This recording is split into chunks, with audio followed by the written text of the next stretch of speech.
la vie soit plus diverse. Parce que c'est ce que je sais faire. J'écris tous les matins. On ne m'a pas donné de conseils en particulier pour écrire. Par contre, mon père m'a dit que j'en étais capable. Mais t'écris parce que t'as un truc à dire. Tout le monde écrit, mais tout le monde n'est pas écrivain. Pourquoi le devient-on? Comment le devient-on? D'où vient l'inspiration? Écrivain, écrivaine. Le point littéraire, Jean-Jacques Foucault. On connaît les écrivains à travers leurs œuvres, mais connaît-on leur univers? Le point littéraire. Le point littéraire. Nouvelle saison. C'est tous les lundis, 15h, 17h55, sur la radio des auditeurs. C'est une émission de littérature. Toute la littérature, ici, tous les genres, sous-genres et types d'écriture se rencontrent. Vous aurez droit à plus de découvertes de livres et d'auteurs. Ici, tous les genres littéraires et textes scientifiques se côtoient.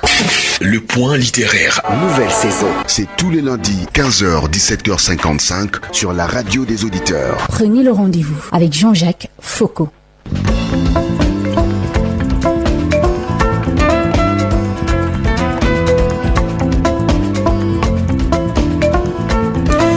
Une fois de plus, bonjour et bienvenue dans le point littéraire, votre rendez-vous hebdomadaire avec les mots qui éclairent, les plumes qui dérangent et les voix qui réenchantent notre imaginaire, surtout en ce 12 janvier 2026. Nous ouvrons donc l'année avec une double escale dans l'univers des auteurs qui interrogent notre époque et subliment nos émotions. D'un côté, Eugène Beteng, penseur engagé, il nous invite à réfléchir sur la crise de diplôme. Un essai incisif publié dans la collection Éveil et motivation aux éditions L'Essentiel. Une plongée dans les paradoxes de l'éducation, les illusions du parchemin et les chemins parfois sinueux de la réussite. De l'autre, Tabouenanko Ngediop, poète de l'intime et de l'envol, et nous offre deux recueils, L'alchimie des sentiments et Mélange, paru aux éditions Guinguès. Deux œuvres où la rose côtoie le silence, où les oiseaux portent les rêves et où chaque vers est une tentative d'apprivoiser l'indicible. Aujourd'hui, nous croiserons les regards de ces deux auteurs entre critique sociale et lyrisme intérieur. Que vaut un diplôme sans vocation? Que devient le sentiment quand il fait du poème? Le poème et surtout le point littéraire vous propose une heure de dialogue, de lecture et de réflexion. Installez-vous donc complètement, ouvrez vos oreilles et vos cœurs. La littérature commence ici.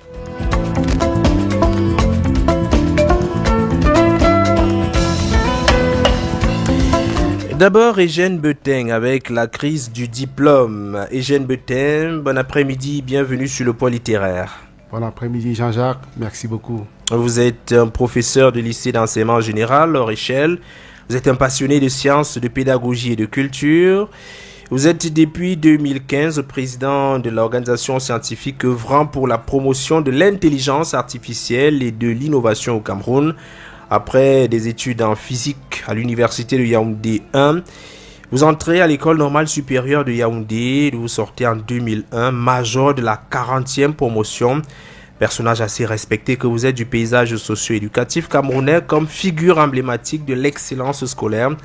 Vous avez décidé de continuer de servir votre pays avec dévouement, craie en main, dans un lycée de Yaoundé, capitale du Cameroun, en impactant depuis plusieurs années de nombreuses générations. Voilà une peinture de l'homme que vous êtes, Eugène Beteng. Merci beaucoup. C'est une peinture assez flatteuse.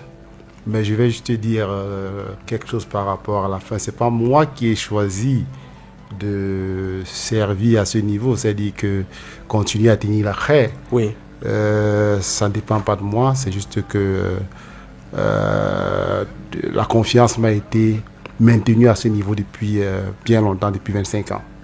Alors, aujourd'hui, vous avez décidé d'écrire la crise du diplôme.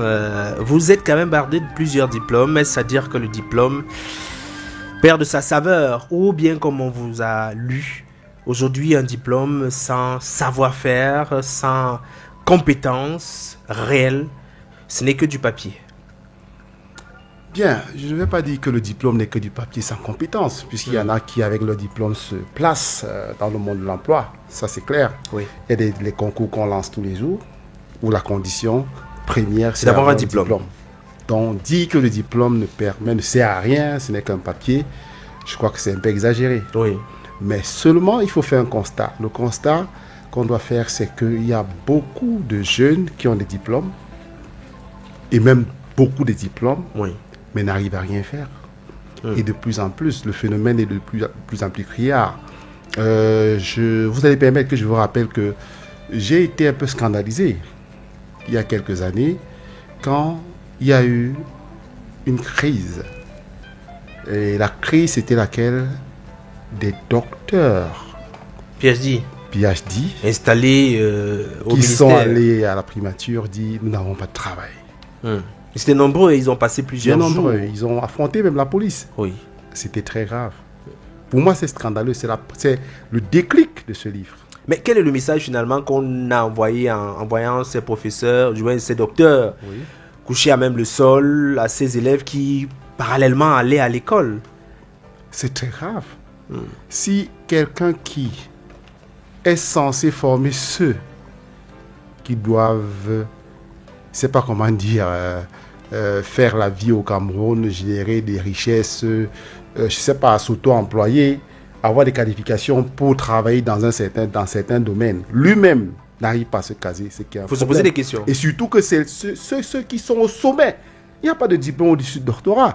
Après, c'est des grades, c'est-à-dire que c'est comme des nominations, en fait. Oui. C'est-à-dire qu'en fait, après, c'est une commission qui trouve qu'après 10 ans, ou après 5 ans, après tes publications, tu mérites d'être appelé maître de conférence ou professeur. Donc, il n'y a pas de diplôme réel.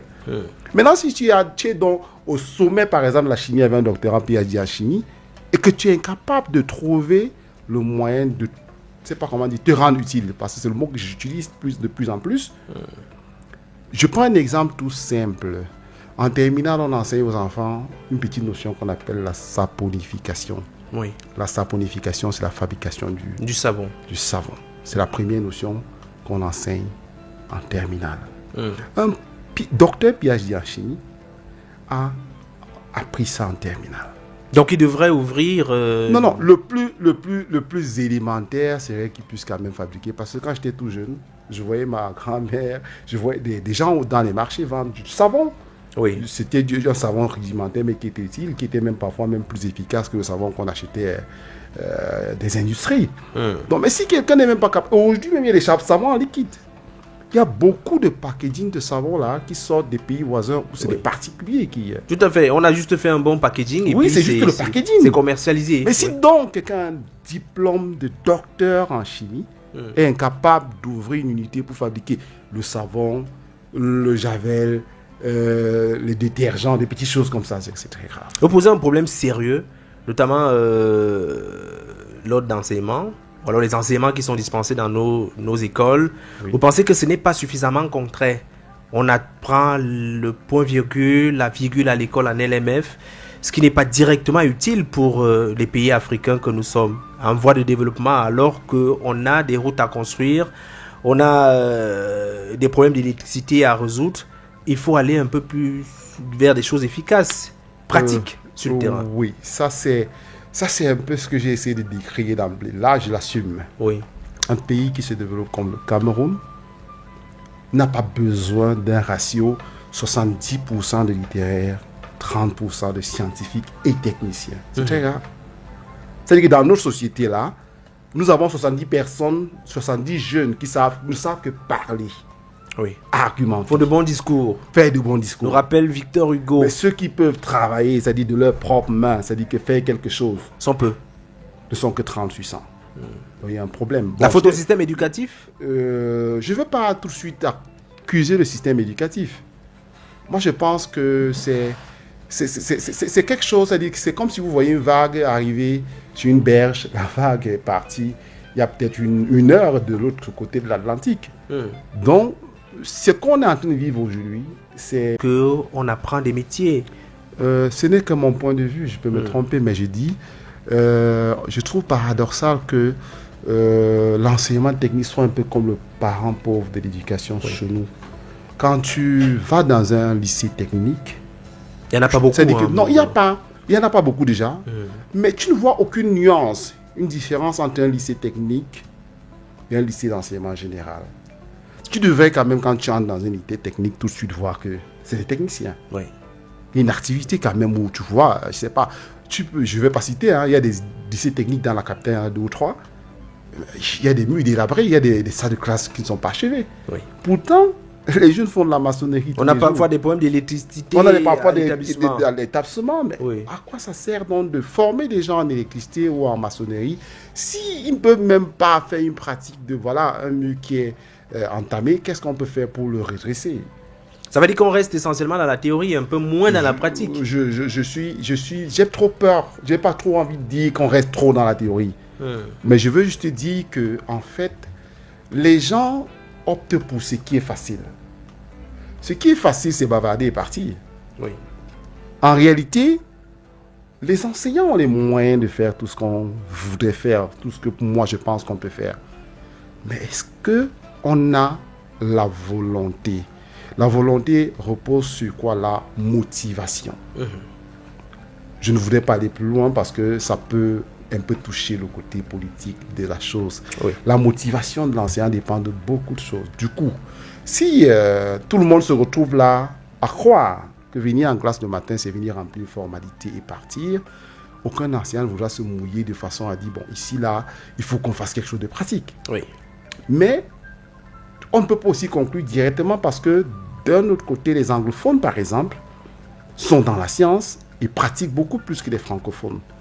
Donc, j'essaie aussi d'attirer l'attention des décideurs, de ceux qui managent l'éducation, qu'on essaye de voir comment copier un peu ce qui se passe chez les anglophones, parce qu'eux, ils pratiquent tous les jours. Oui.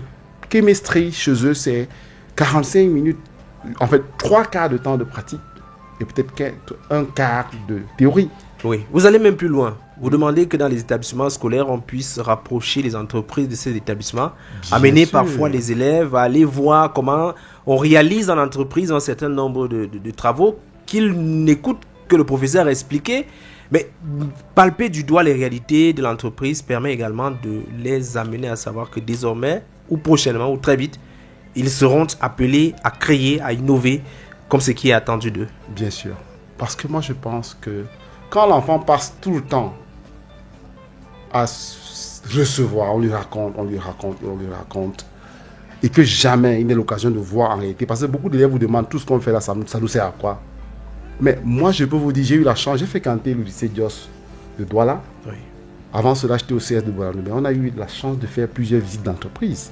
Moi, je suis allé à UCB, c'est UCB à l'époque. On a vu la chaîne de fabrication des pierres UCB.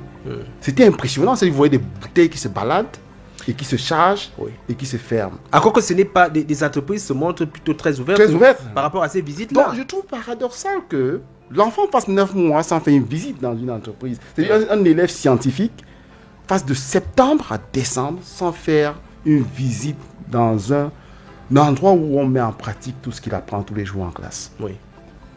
Nous, on croit peut-être que le plus important, c'est de noter dans le cahier, c'est reciter.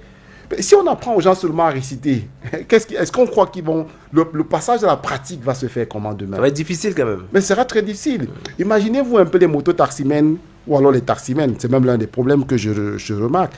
Imaginez-vous quelqu'un qui va à la formation à l'école. Il passe 3 mois à copier dans un cahier. Quand on va virer à gauche, on clignote. Quand on doit monter une colline, on fait ceci sans jamais entrer dans une voiture. Moi, je pense que c'est un peu la réalité que vivent beaucoup d'enfants. Ils ont du mal à, je ne sais pas comment dire, transporter ce qu'ils font en classe sur le temps pratique, dans la vie réelle. C'est-à-dire que dans la vie réelle. Et surtout qu'il y a même beaucoup d'autres paradoxes que j'ai évité de relever. Par exemple, les enfants entrent en classe, on leur dit, voilà, la chaussée, c'est 2 voies et à côté des trottoirs. Les trottoirs sont réservés aux piétons. Quand ils sortent tout de suite, ils se rendent compte que, d'ailleurs, parfois, il n'y a même pas de trottoir. Et même quand il y a des trottoirs, tout est envahi par des vendeurs. Oui. Et ça, tout de suite, ça déconstruit tout ce que l'enseignant a passé le temps à dire à l'élève en classe. Oui. Donc, c'est-à-dire que ce contraste, cette contradiction, cette discordance entre la réalité que nous vivons en classe et la réalité que nous vivons dans la vie quotidienne, ça fait que l'enfant ne croit même plus que l'école. C'est comme un fake en fait pour lui. C'est-à-dire qu'il a l'impression que c'est un prank. Qu'il apprend autre chose. Que vraiment non. Oui. Non, ça pas. Je veux dire que quand il vit ça, il a l'impression qu'à la fin, le diplôme, ce n'est qu'une formalité parce que ce n'est pas connecté à la réalité. Quand on lui dit par exemple qu'on ne roule pas à gauche, il sort au feu de Loncac, il voit un moto-taximan qui débouche du côté gauche de la chaussée. Oui. Mais attends, il se pose des questions, il est perdu. Qu'est-ce que le professeur m'a dit en classe? Qu'on ne roule jamais à gauche. Mais il voit quelqu'un rouler. Il voit dans un taximan rouler, parfois même passer devant un policier. Quelqu'un m'a dit à l'auto-école que ce que vous apprenez à l'auto-école, c'est pour vous. Lorsque vous sortez de là, il y a une autre école. Celle-là, c'est l'école de la route, la vraie. En fait, tout ce que j'ai eu à dire dans le livre, c'est pour dire le diplôme en lui-même, c'est déjà bien. Oui. Mais ce qui est important, c'est les connaissances, c'est les compétences. Oui. Nous devons mettre dans la tête des jeunes que le diplôme ne vaut rien sans compétences. Pourquoi? Oui. Parce que déjà ailleurs, on ne te demandera jamais qu'est-ce qu'est le diplôme que tu as. On va te demander qu'est-ce que tu sais faire. Et là, c'est le vrai problème. Vous allez voir, j'ai eu à participer à un entretien une fois. Quelqu'un vient là, il te dit, et il a une formation en, je ne sais pas quoi, action commerciale, ou bien il te dit qu'il a une formation en management des, comment on appelle ça? Non, il y a une expression, logisticien. Voilà. Logisticien. C'est des gros mots pareils. Tu lui poses une question, je dis banale, sur ce que c'est que, je ne sais pas, la logistique même. Il est incapable de te dire ce que c'est. Je dis la logistique, ça définit même ce qu'il te dit qu'il sait faire. Il n'arrive pas. Il n'arrive pas à le faire. Ça veut dire qu'il ne comprend même pas le contenu. J'ai dit non, comment on appelle? Je ne sais pas si c'est le contenu ou le contenant de sa formation. Oui. Maintenant, si tu vas plus loin en lui disant que vraiment, fais-moi ceci, parfois tu dis à quelqu'un, prends-moi cet ordinateur, essaie de me convertir ce fichier en PDF. Il est perdu. Une fille qui te dit que je suis secrétaire de direction. Elle dit que non, je ne maîtrise pas Word. Comment tu es secrétaire dans un monde moderne sans maîtriser Word? L'outil informatique, ça c'est un problème sérieux. Alors déjà à l'intérieur de votre livre, vous parlez déjà de ces filières-là qui se créent avec de très beaux noms, des spécialisations qui restent très aériennes, hein, parce que dans la pratique, ce n'est pas forcément cela. Les écoles qu'on crée un peu partout pour dire qu'on est spécialiste en ci ou en ça, mais dans le fond, après le diplôme, après un BTS obtenu, on n'est pas capable d'être opérationnel en entreprise en quelque sorte.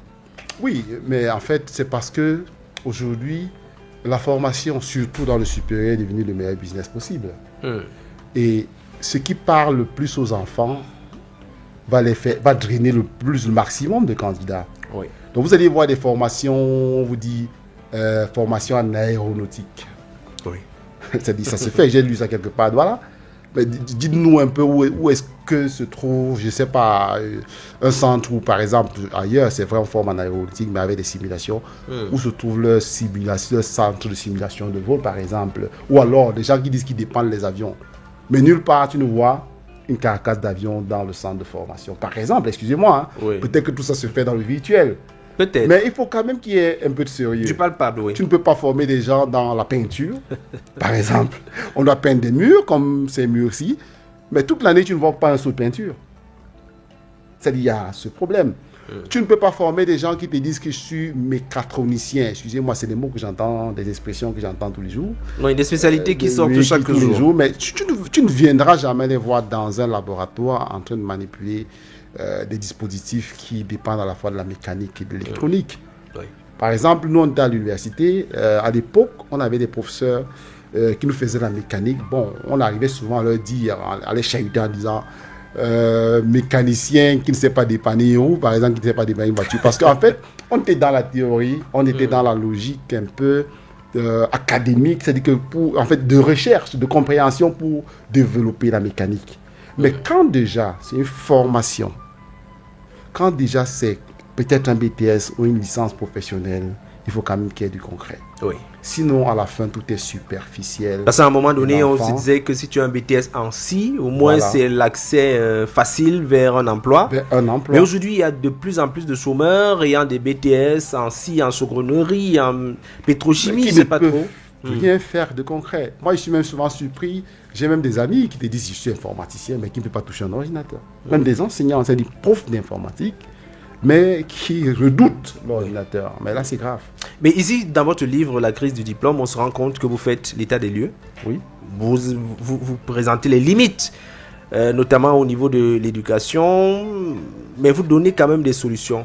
Vous dites qu'il faut nécessairement aller vers des choses palpables. Il y a des secteurs qui sont porteurs, où il y a du potentiel à développer. Vous parlez par exemple de l'artisanat. Vous pensez que oui, on a tous besoin d'un meuble chez nous et donc on peut former les gens dans ces domaines-là. On a besoin de routes, donc il faut former les gens dans ce secteur-là. Aujourd'hui, l'énergie renouvelable est très à la mode. Les problèmes d'électricité se posent dans nos villages un peu partout. On n'en a pas, même à Yaoundé. On a des problèmes d'électricité. Donc, il faut former les gens dans ces secteurs-là et mettre véritablement de l'énergie là. Justement, merci beaucoup. Moi, je vous remercie beaucoup pour cette question. Il y a des secteurs où on doit mettre de l'argent. Vous avez essayé d'énumérer quelques-uns que j'ai cités dans le livre, mais il faut commencer par quoi? La première chose que je propose, c'est qu'on transforme nos établissements en petits hubs. Bon, je vais prendre un exemple simple. Parfois, il y a un lycée qu'on appelle... Une seconde, on marque un break et on revient. Hello, with Momo Help, borrow up to 100,000 francs to make your transactions and pay later. Dial star 126 star 61 hash to subscribe now. Et donc, il faut transformer les établissements en hub. Oui. Comment est-ce que ça se passe? Mais ça peut se faire. Un hub, c'est quoi? C'est un regroupement de plusieurs personnes qui ont des activités soit complémentaires, soit similaires. Comment on peut comprendre qu'on ait un lycée comme un lycée qui forme des jeunes filles dans l'industrie d'habillement? C'est vrai, c'est un peu de l'art, mais il y a aussi comment on appelle ça, de la manufacturation, c'est-à-dire ce qu'on a appelé, c'est-à-dire les gens ont fait ça ailleurs, la standardisation, la taylorisation, c'est-à-dire la pratique industrielle de ces apprentissages. Comment peut-on être dans un établissement où on a des jeunes filles qui apprennent la couture, pour l'appeler vulgairement comme ça, et que cet établissement ait des élèves qui soient contraints d'aller acheter leur tenue ailleurs? Ça, c'est un problème. Hein? Ça, c'est un problème, mais pourtant, on peut bien, et surtout, que coudre les tenues, c'est la chose la plus facile possible, assembler des pièces comme celle-là. Moi, j'ai fait la couture de la 6e en 3e, c'est-à-dire que tous les gens s'amusaient à coudre. J'ai cousu un tablier, j'ai cousu une chemise quand j'étais en 4e, 3e. On peut bien permettre à ces établissements d'avoir pour des heures de pratique la possibilité de transporter ces jeunes filles dans des salles qui sont des ateliers et faire des prestations à moitié prix pour des institutions. Je sais pas. Oui, parce qu'on se dit qu'elles sont en pleine formation. Et donc, voilà. C'est le fait de pratiquer qui fait qu'on maîtrise. On dit, on a un atelier ici. Si vous avez des choses à faire simples, comme par exemple, je vais prendre un exemple banal. Il y a par exemple, j'ai eu à assister à une campagne où il fallait faire des tabliers ou alors ils appelaient ça quoi, des dossards, voilà. Des dossards en milliers pour des gens qui devaient mener une campagne, par exemple, de vaccination ou autre. Mais on vient dans un lycée, on leur dit, voilà, faites-nous ces dossards. Si on doit faire 10 000 dossards, si on a 300 élèves, c'est 300, je ne sais pas comment dire, 300, je ne sais pas comment on va appeler ça, 300 personnes qui peuvent travailler. Si on a des machines, je vous assure, le marché qu'un particulier pourra réaliser en un mois peut-être, parce qu'il a peut-être 2-3 personnes qui travaillent, ce lycée peut le réaliser en 3 jours. On se dit, on fait seulement une rotation des élèves. Les élèves de la 4e année entrent pour 1 heure, font un certain store. Les élèves de la 3e année, ainsi de suite. Au bout de 3 jours, on aura bouclé. Ce qui fait que l'établissement sera non seulement là pour former, mais aussi pour produire quelque chose. Donc, il faudra seulement que peut-être les ministères de l'industrie ou bien du commerce créent des textes pour exonérer, c'est-à-dire pour permettre que cela se fasse. Et ça, on va peut-être dire que peut-être le proviseur va devenir un homme d'affaires, mais non. Ceux qui vont profiter, c'est déjà le business dans l'affaire. Et maintenant, pour répondre sur ce que vous disiez tout à l'heure, les énergies renouvelables, et même les énergies que nous appelons, que nous utilisons, que nous voulons tous les jours. Tous les jours, il y a des scandales, on parle de barrages et tout et tout. Est-ce que vous savez qu'il y a des villages où des cours d'eau coulent là tout le temps pendant 9 mois? Oui, c'est vrai. Où on peut installer un mini barrage. Mais rien n'est fait. Non, c'est pas que rien n'est fait, mais c'est parce qu'ils n'en ont même pas conscience que c'est possible. Le schéma de principe d'un barrage s'enseigne en 3e. C'est-à-dire, en classe de 3e, on leur enseigne que l'énergie qu'on produit à l'aide d'un barrage hydroélectrique, voilà comment ça se fait. On a un alternateur qu'on fait tourner. C'est-à-dire, il y a une bobine inductive qu'on fait roter. Et pour faire roter, on utilise l'énergie mécanique de l'eau qui se déplace, qui entraîne cette bobine en permanence. On induit, on crée de l'énergie électrique. Oui. Même si ça sert 2-3 maisons dans le village, c'est pas mauvais. Oui, allez-y. Et je disais donc que ça, c'est peut-être une solution. L'énergie solaire. Regardez les quantités de plaques qui viennent de Chine tous les jours, par exemple. Mais les gens ne sont même pas prêts à comprendre que ces plaques-là peuvent être utilisées à autre chose que, je ne sais pas, alimenter des maisons pour être autonome. Vous allez voir, par exemple, quand je suis sorti là, il y a au moins 3-4 coiffeurs qui sont alignés. Dès qu'on a coupure d'énergie, tous ces coiffeurs s'arrêtent. Ils sont au chômage. Ils sont au chômage. Personne ne travaille. Mais ils ne savent pas que leur tondeuse, c'est du 12 volts. Le 12 volts, une plaque de moins d'1 mètre carré résout son problème. C'est-à-dire qu'il achète seulement comment on appelle, une batterie. Il pose sa plaque sur sa toiture. Le jour où il a l'énergie, il travaille normalement. Le jour où il n'a pas d'énergie, sa batterie peut recharger. Qu'il a déjà rechargé, puisque le temps où il n'utilise pas, ça se recharge. Ça lui permet d'alimenter sa tondeuse. On peut avoir des cas où les gens qui font dans l'esthétique, parfois ils dépensent pour chauffer l'eau en permanence. Mais tu peux avoir ton système pour chauffer ton eau à l'aide d'une plaque solaire. Ça va réduire ta facture. Tout à fait. Puisque une fois que tu as acheté ta plaque à 15 000 et que tu as fait ton montage, tu n'as plus besoin de l'entretenir. Ça va diminuer au moins de moitié ta facture d'électricité. Oui. Et c'est des choses qu'on a dit aux gens de façon claire et simple. La technologie, ce n'est pas que pour les autres. Les gens croient qu'ailleurs, ils font la magie pour produire tout ça. Si ici, on met le cap là-dessus, que vraiment il faut que les enfants croient que c'est possible de faire, de réaliser ça, et qu'on mette les moyens pour sensibiliser et ouvrir les yeux des gens, ça pourra se faire. Et surtout, que là où se pose le plus le problème, c'est dans les villages. Et moi, j'ai pensé que en agissant ainsi, ça peut un peu freiner l'exode rural. Puisque tous les jeunes au village croient que le seul endroit où ils peuvent réussir, c'est en ville. Erreur. Il y a des jeunes même qui quittent, par exemple, quand j'enseignais en Diki, il y avait des villages à 5-10 km, où on part de là 10 km pour venir se coiffer en Diki, parce qu'il n'y a pas d'électricité. Mais pourtant, avec sa plaque, un gars peut ouvrir son salon de coiffure à 7-10 km de Diki. Même s'il coiffe 2 personnes par jour, ou bien 5 personnes, 3 personnes, là, c'est ce n'est pas rien. Avec sa plaque solaire. Donc, il faut que les gens comprennent que la science, c'est pas sorcier, c'est pas la magie. La science, c'est pas juste pour le décor. Ou alors que ceux qui maîtrisent, qui peuvent s'en servir, ce n'est que ceux qui sont ailleurs. Et c'est très difficile de faire comprendre ça aux gens quand il y a une certaine façon de faire. Les gens croient que le cours de science, c'est venir se mettre à copier. Et rentrer, après, ensuite réciter et avoir son diplôme. Voilà, valider la matière et puis c'est terminé. Pourtant ailleurs.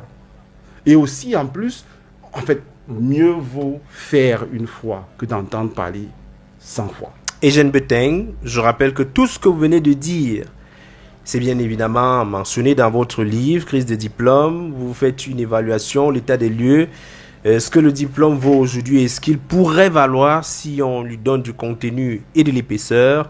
Il y a plusieurs secteurs que vous avez ciblés, des secteurs porteurs, des secteurs d'espoir, que l'Afrique, le Cameroun peut explorer et davantage développer les compétences de ses fils, surtout résoudre ou bien tenter de résoudre ce problème de chômage.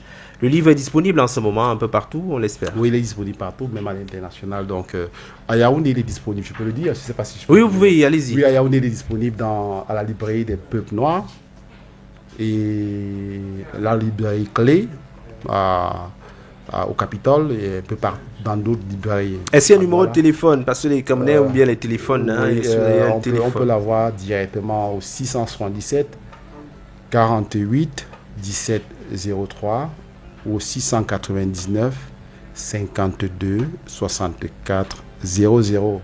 Je peux répéter, 677 48 17 03 ou 699 52 64 00. On espère que la dédicace, c'est pour bientôt. La dédicace est calée déjà. Oui. Je croyais que vous aviez l'information. Non, pas encore. La dédicace est calée pour le 28, à la fin de ce mois, le 28 janvier. Le lieu, c'est un temple de la culture que tout le monde connaît, dans l'enceinte de la librairie de Côte-Noire. Voilà. C'était important de le savoir. Voilà. Pour venir échanger avec vous. Oui. Et il est important aussi de lire le livre avant, comme ça, les uns et les autres pourront donner leur point de vue. Voilà. Du débat jaillit forcément la vérité. Merci Eugène Beteng. Merci, je saurais terminer sans vous dire merci déjà Jean-Jacques, parce que vous m'avez fait une fleur, une surprise en m'invitant à votre émission pour en parler. Moi, je m'y attendais même pas. Et je peux vous dire que ce que vous faites pour la littérature se remarque, se fait remarquer, et je vous encourage. Tout à l'heure, je pouvais commencer par essayer d'avoir une pensée pour ma grand-mère, parce que je lui ai dédié ce livre. Oui. Oui, c'est ma grand-mère qui m'a élevé, qui ne savait ni lire ni écrire. C'est-à-dire que c'est un paradoxe. Elle a tout fait pour que vous, sachiez le faire. Ce livre, je le lui ai dédié parce que ma grand-mère, elle s'est battue comme elle pouvait pour que je puisse devenir quelqu'un, pour que je puisse être quelqu'un. Et je crois que je suis allé très au-delà de ses attentes. Donc, je rends grâce à Dieu. Et je prie Dieu que son âme repose en paix là où elle est en ce moment. Je crois que c'est à elle que j'ai dédicacé ce livre. Donc, je vous dis merci, et je remercie aussi toute la hiérarchie de Royal FM, le pasteur Noël Bissay. Je ne sais pas si j'aurai l'occasion de lui laisser un exemplaire ou de lui remettre en main propre, parce que j'ai vraiment envie de dédicacer ça. Donc, en tout cas, au niveau de la direction, on verra comment tout cela est possible. Merci d'être passé. Merci beaucoup Jean-Jacques. Merci beaucoup.